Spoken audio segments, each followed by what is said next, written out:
Hi, I'm Paul from Trending Who, What, Where, and When.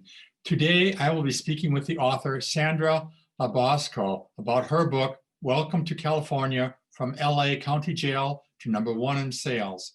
Sandra will be joining us from Calgary, Canada. Hi, my name's Sandra Boszko, and I live in the beautiful city of Calgary, Canada. I'm the author of Welcome to California, From LA County Jail to #1 in Sales. Calgary has a population of approximately 1.5 million. People can have spectacular views of the city walking on a clear glass floor above it or dining in the rotating Sky 360 restaurant and lounge in the Calgary Tower. Or perhaps take a stroll through the Central Library on 3rd Street Southeast. As you can see, this breathtaking architectural structure was ranked one of the greatest places in the world by Time magazine in 2019. It landed among places to visit, including parks, natural wonders, and museums. It's no wonder why. I absolutely love Red's Diner on 4th Street. It's a cute little eclectic place for great breakfasts. It's only open during the day, and on the weekends you better get on the wait list. It's very close to 17th Avenue, where people go to play in the bars and restaurants. If you have a late night sweet tooth, and you're done at the bars and restaurants, try D-Spot Dessert Cafe on 17th Avenue. It has an extensive menu of shareable desserts as well as other foods to eat. If you want to get out of the city, I recommend the picturesque drive an hour and a half west of Calgary towards Banff. Banff is a resort town in Banff National Park. The town is set among the skyline of beautiful mountain views. I always enjoy taking in the sights of the town, walking on the streets among the mountains.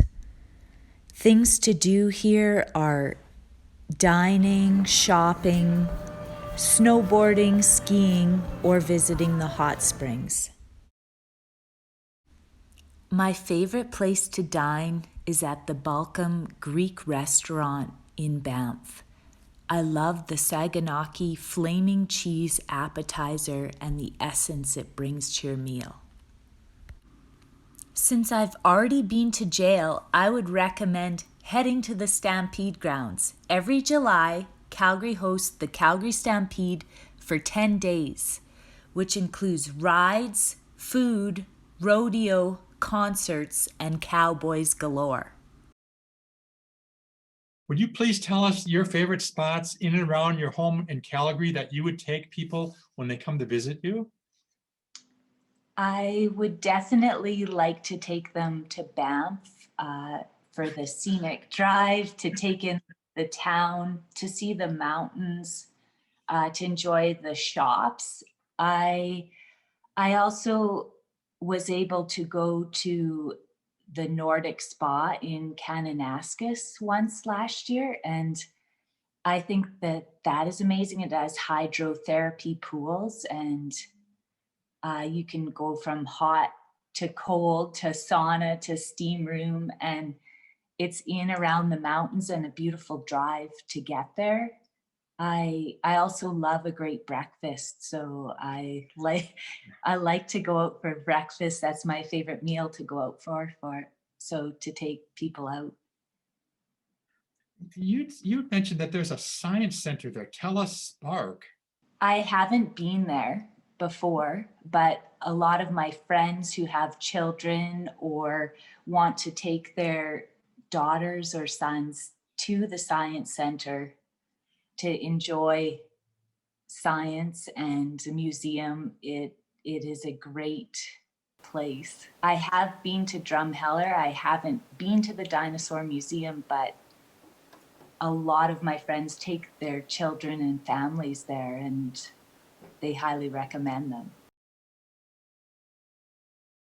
So what inspired you to become a writer? I had journaled when I was younger and written poetry, and I took a course writing your memoir when your story is difficult, and doing research on it, I realized I have a unique voice, and 80% of people with bipolar usually black out and they don't remember things.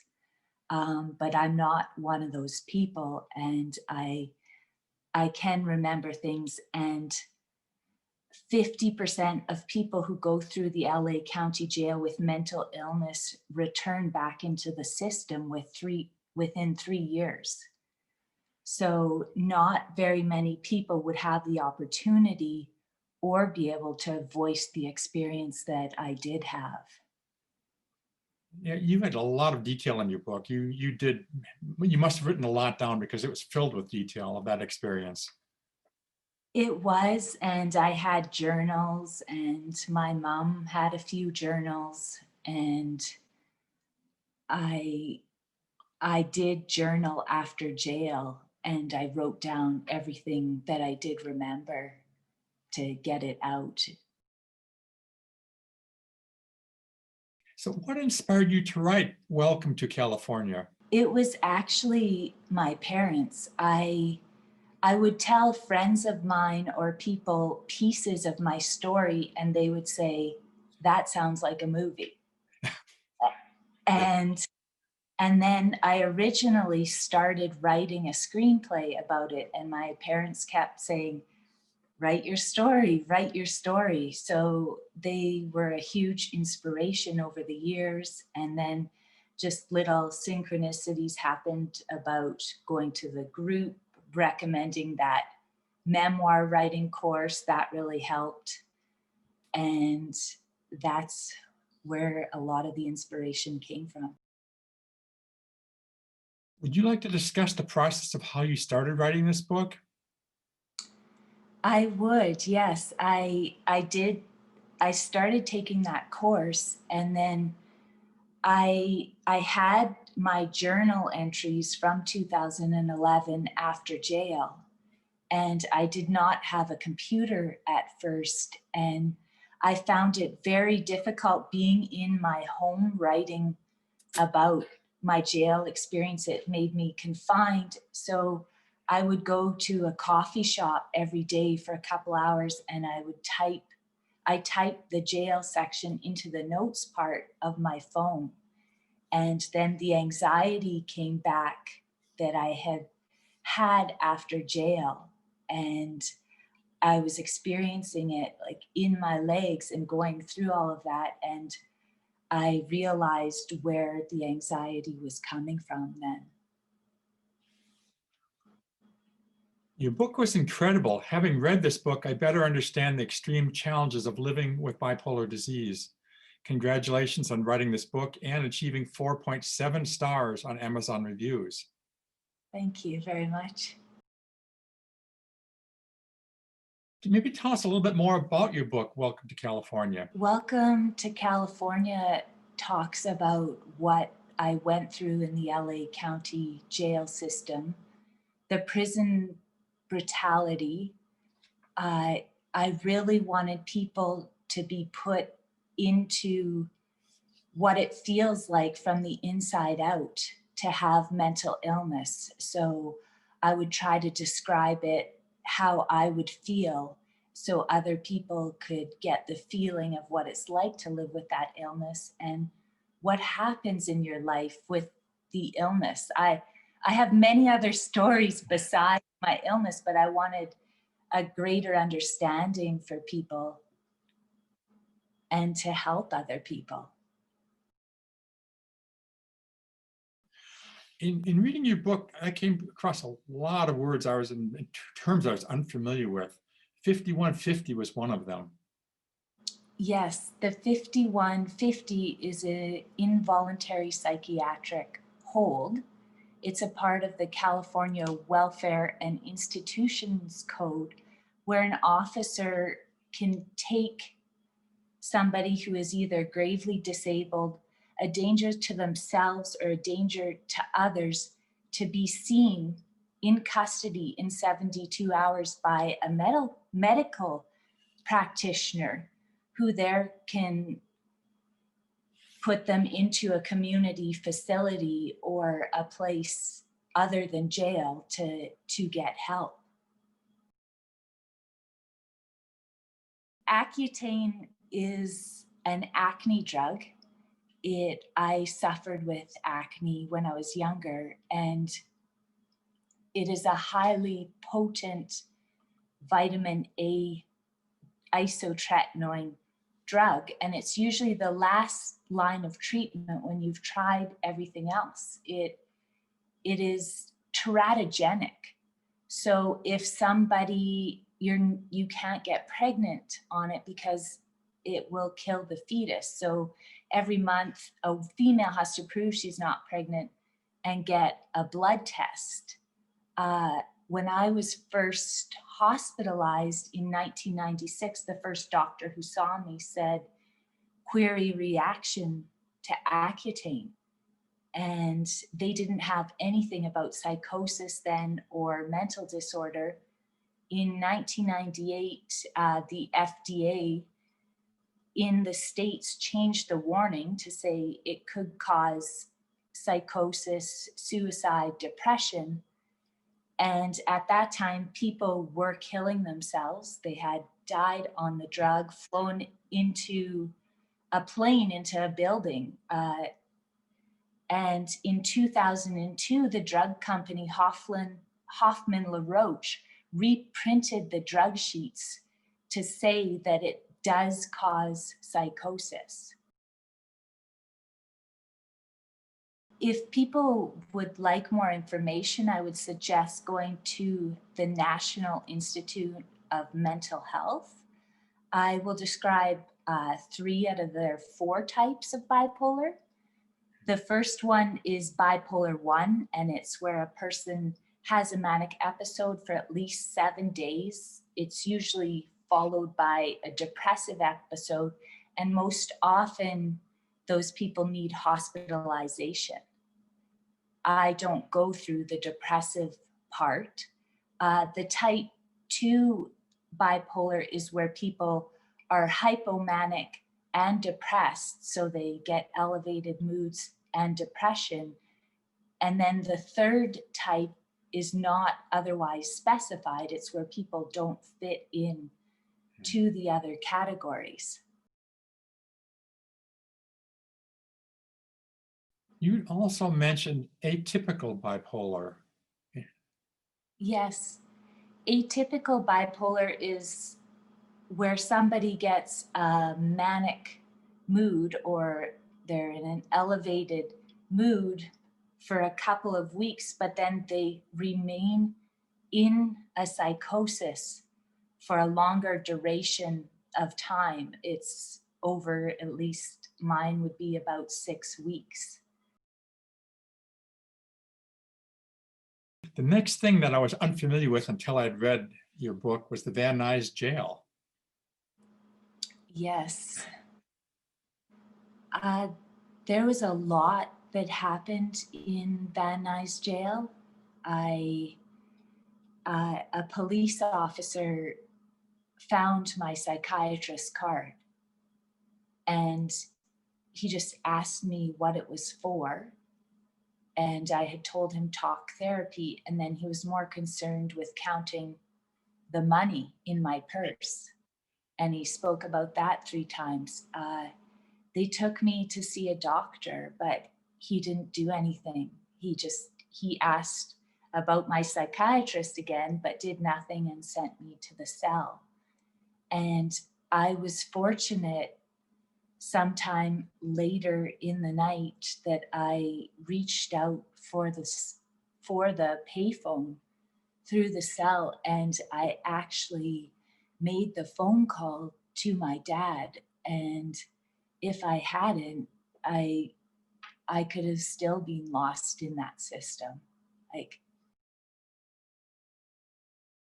your explanation of being lost in the system was incredible. I had a hard time even following that. It's such a mess. You went to one jail and they'd be moving you, and by the time your parents found where you were somewhere else. You had a lawyer. Yeah. They had a lawyer helping, and different people helping them.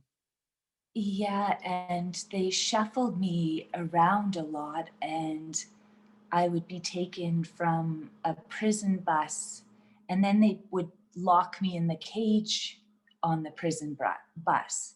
So they obviously knew that there was something wrong, or I was hyper active at least, but nobody would help me. And then I came across the term diesel therapy, and that's where they take inmates who are misbehaving, so they'll drive them from the prison bus. Then they would take me to a holding cell, a small little building off in the middle of nowhere, and they would lock me in the jail cell, in that holding cell, and all the other inmates except for one would be standing out free. And then they'd take me on another jail bus to another jail, and I was shuffled around to different jails, different holding cells, always locked in the jail and the holding cell, always locked in the cage most often on a prison bus. This entire experience totaled 20 days, 10 days in jail, 1 night in a hospital jail ward, and 10 more days in community hospital? It did, yeah. I was shuffled around quite a bit. A lot of the time, my parents couldn't find my whereabouts. 10 days, I was in a few different prisons at the time, of course, being shuffled around everywhere else too.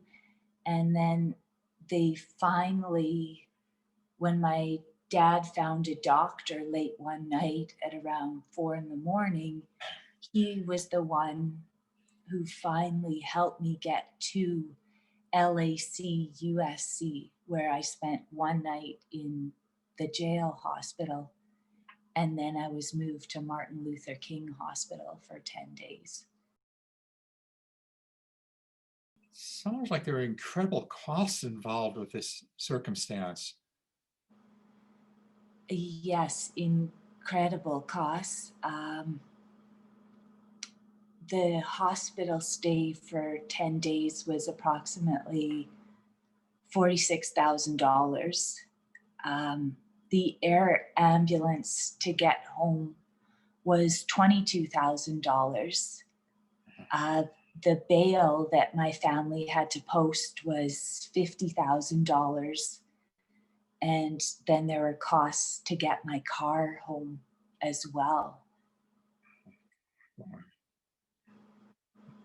I was luckily, though, I had taken out an insurance policy, so most of it was covered.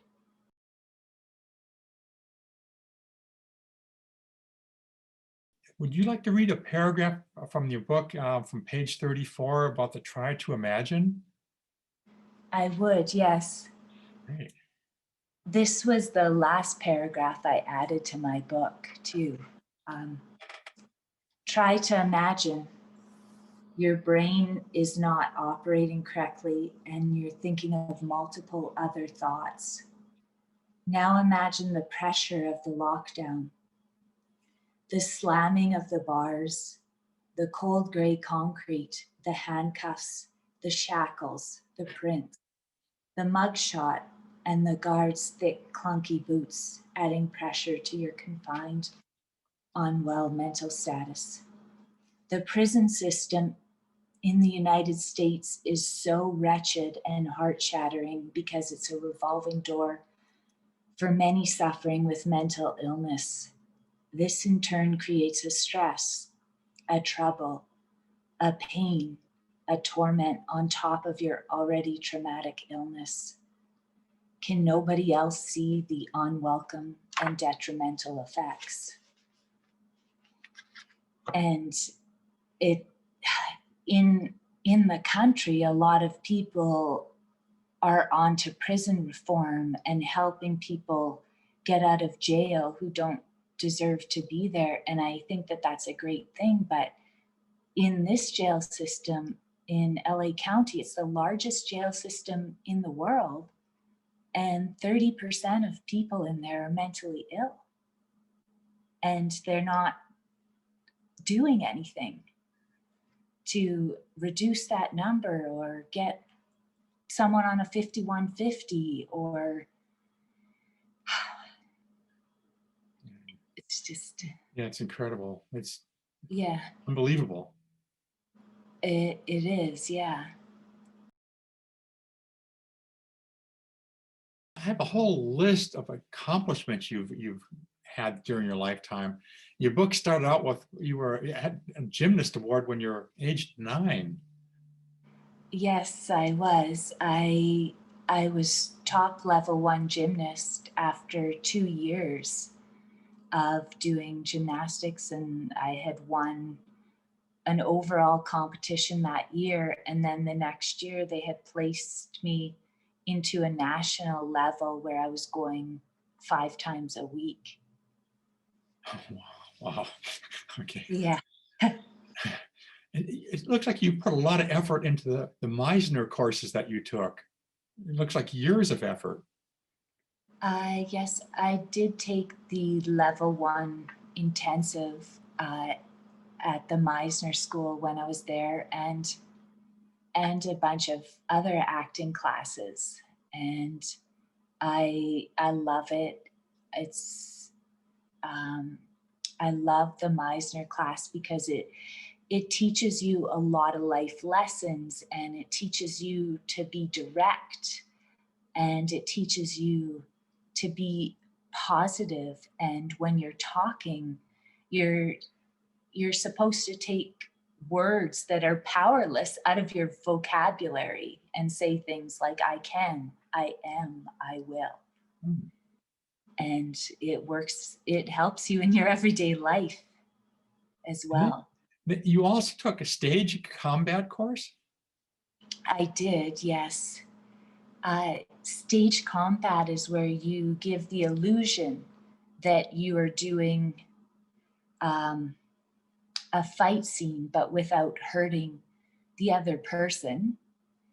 And I took 2 weeks off work and I did the course in single sword, quarterstaff, and unarmed, which you learn how to slap somebody or punch somebody or roll off a table. And one of my teachers at that time said every actor should have a bit of stage combat in their back pocket. Yeah, I bet they'd be happy to have that. Yes. You also earned your Taekwondo black belt? I did, yes. Took 6 years of training, and my instructor always talks about your strength as your spirit, and he wouldn't let people pass right away. Like, you had to earn that belt. So you were able to become a warrior after you have it and go out and fight in tournaments and battle. And I loved it. I went to nationals one year and trained on hills and swimming and biking, and it's great exercise and it's great for your mind too. I read at one point in your book that you said that made you less afraid walking streets at night when you were going places.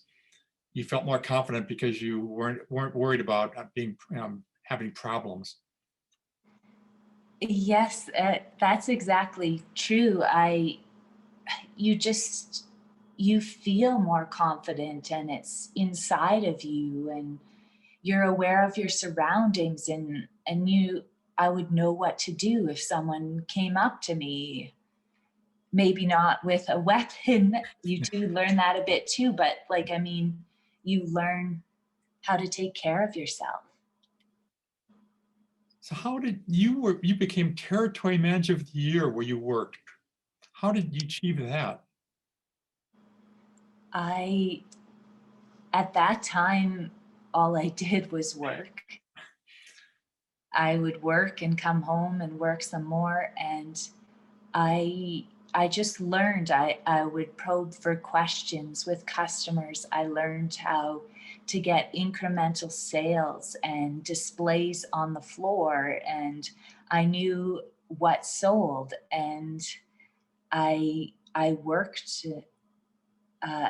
my butt off, and I would look at what competitors were doing just to know in the marketplace what sold. And I had raised my territory sales by $250,000 over the previous year, which is a lot of extra cookies and crackers. At one point, you decided to join a bipolar group.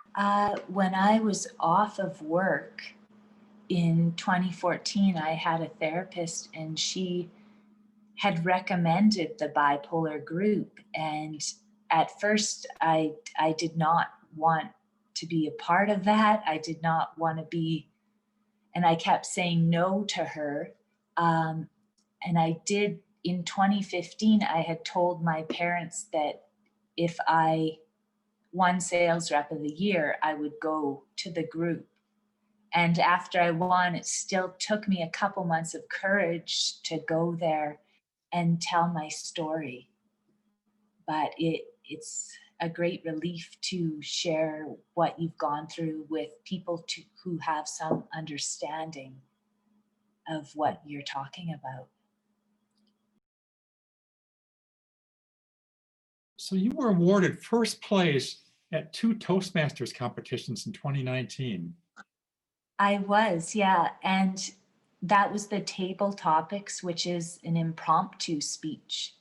So you're asked a question and you have to answer off the fly. And I I did well in the first 2 of them. I went to a third one as well, but I learned how to improve for next time from that one. You mentioned writing my way back in your book. Yes, like I had mentioned before, I figured out where my anxiety had come from.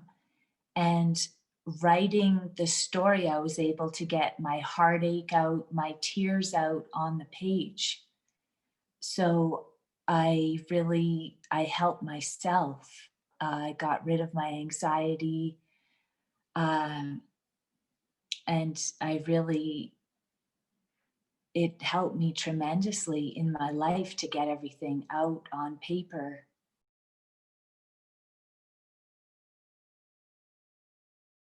In your book, you spoke about the goal of your book is to help alleviate the stigma of mental illness. Yes, I want other people to understand how a person feels like on the inside, and I want them to be educated and to know what a person goes through and what other people say to other people. And it's not easy sometimes, even comments from the outside. So people, I believe, need a greater understanding of the illness, or to read into it, or to understand somebody's story like myself, so they don't say things that they shouldn't say. Your book mentioned that the LA County Men's Central Jail will be getting an inmate treatment center worth $2.2 billion in 2018. What about that? It's not happening anymore. Okay.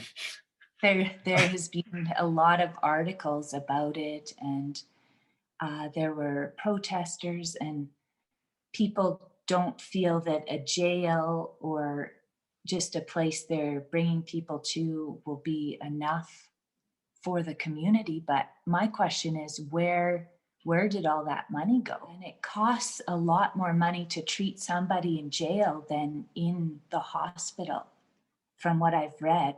But I would like to see people going to a hospital or getting the proper programs that they need. So what were your challenges after returning to live in Canada after your extremely difficult Los Angeles experience? It was tremendously difficult trying to process everything. I wrote everything down. There was a period of time where I had to take time to get better. It was difficult trying to find a job.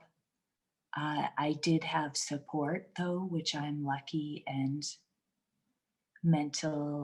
people with mental illness need that the most. But I definitely, I hurt, like my dreams were shattered. I was going to pursue what I wanted to do, and I couldn't at that time. Will you be writing any additional follow-up books in the future? I am thinking about it. I want to finish the screenplay that I had started first, but I do have enough material for another book. Really? Wow. Okay. Yeah. Would you share with us any advice you would have for new writers? I believe to work at it many times in a week, at least 5 times. What I did was I calculated how many words I had to write in a day to finish it in a certain amount of time, and to not give up if it's something you really want to pursue, and to keep going at it and to go after it. Okay, so you were really disciplined then. You did some each day, like in the morning, you maybe come in each morning and write something. After work, I worked at least 2 hours, 5 days a week, and then on the weekend, I would work at least 4 hours on it. But the whole process of publishing it, going through the editor, after I spoke to the editor initially, I had added a bunch of pages, and then she had a bunch of questions and went back and forth. So the whole thing did take about 3 years. Okay, that's a lot of discipline. Yeah, time consuming. Yeah.